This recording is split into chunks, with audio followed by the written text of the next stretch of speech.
আমাদের এই রাজ রয়ের চ্যানেলে। মানুষ কতটা বিচিত্র হতে পারে। সব সময় স্বপ্ন দেখতে থাকে যে কাল আমি এটা করব, কাল আমি ওটা শুরু করব, কাল আমি ওটা সম্পন্ন করব। এই যে কাল শব্দটা, এই কাল অত্যন্ত বিচিত্র এক শব্দ। আমরা সবসময় এটাকে আসতে দেখতে পাই, কিন্তু এটা আসাতে বর্তমানে পরিণত হয়। আবার আজ নতুন কাল দেখতে পাই, তার জন্য অপেক্ষা করি, যখন সেটা সামনে আসে বর্তমানে পরিণত হয়। এই কাল সবসময় একটা মিথ্যে সান্ত্বনা দেয় যে সে আসছে, কিন্তু সে কখনোই আসে না। যেটা আপনার হাতে রয়েছে তা হলো আজ, বর্তমান। তাই যা করার আছে, যা সম্পন্ন করতে চান, যা শুরু করতে চান, আজ করুন, বর্তমানে করুন। কারণ আজ আপনি যা করবেন সেটাই আপনার ভবিষ্যৎ নির্ধারিত করবে। ভবিষ্যতের বিষয়ে ভাবতে থাকলে ভবিষ্যৎ সুন্দর হবে না। আজ কর্ম করতে হবে। তাই আজ বর্তমানে জীবনযাপন করুন, কর্ম করুন, আর আমার সাথে ভালোবেসে বলুন রাধা রাধা। পঞ্চম তত্ত্ব, আকাশ, নব, ব্যোম। আসলে কোনো ভ্রম নাকি সত্য? ভ্রম তো হতে পারে না, কারণ ভ্রমের মধ্যে কেউ বাঁচতেই পারে না। আর যদি সত্য হয় তাহলে এতটাই বিশাল যে আমাদের চোখের থেকে, আমাদের ইন্দ্রিয়ের থেকে, আমাদের মস্তিষ্কের থেকে, আমাদের চিন্তা ভাবনার থেকেও অনেক ঊর্ধ্বে, যাকে আমরা বুঝতেই পারি না। এটা যতটাই বিশাল আকার, ঠিক ততটাই সরল। এই আকাশ যতই অন্ধকারাচ্ছন্ন, ততটাই আলোর প্রকাশ প্রদান করে থাকে।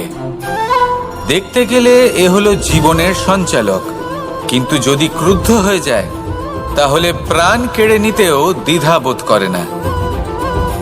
এই আকাশ শুধুমাত্র পৃথিবী লোক নয়, বরং এই সমগ্র ব্রহ্মাণ্ডকে, এই সমগ্র সৃষ্টিকে, এর প্রত্যেকটা তারাকে, প্রত্যেকটা গ্রহকে একটা বিশেষ স্থান প্রদান করে।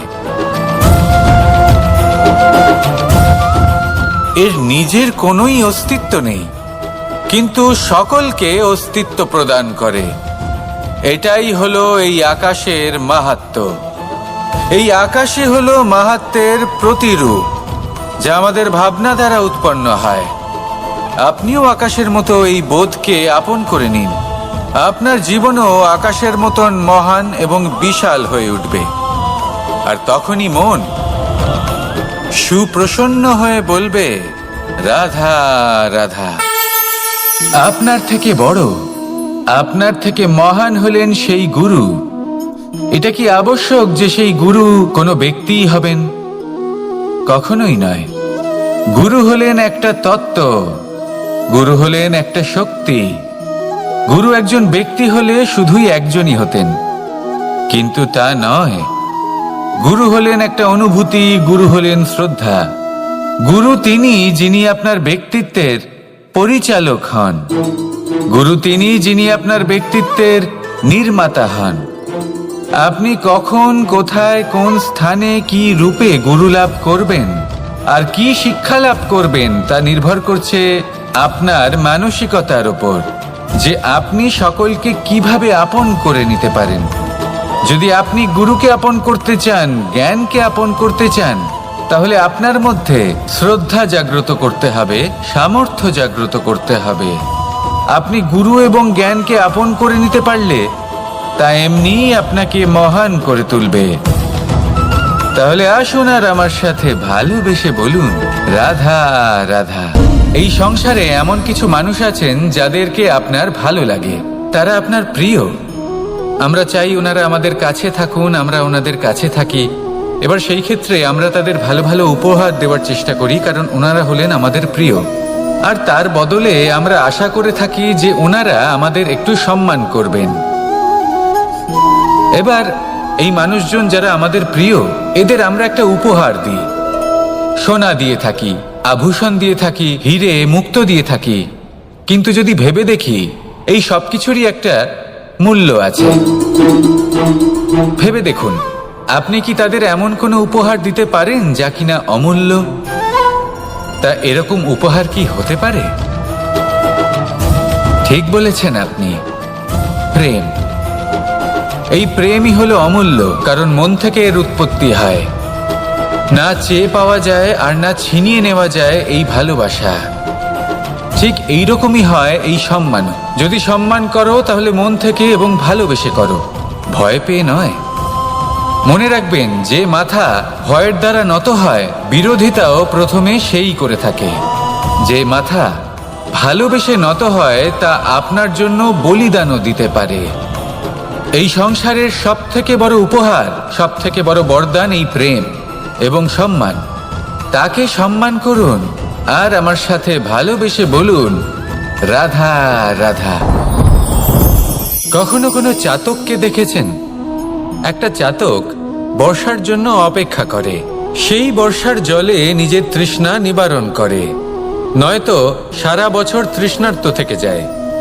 ও আকাশের দিকে তাকিয়ে থাকে আর অপেক্ষা করে যে কবে বর্ষা হবে আর কবে আমি আমার তৃষ্ণা নিবারণ করব।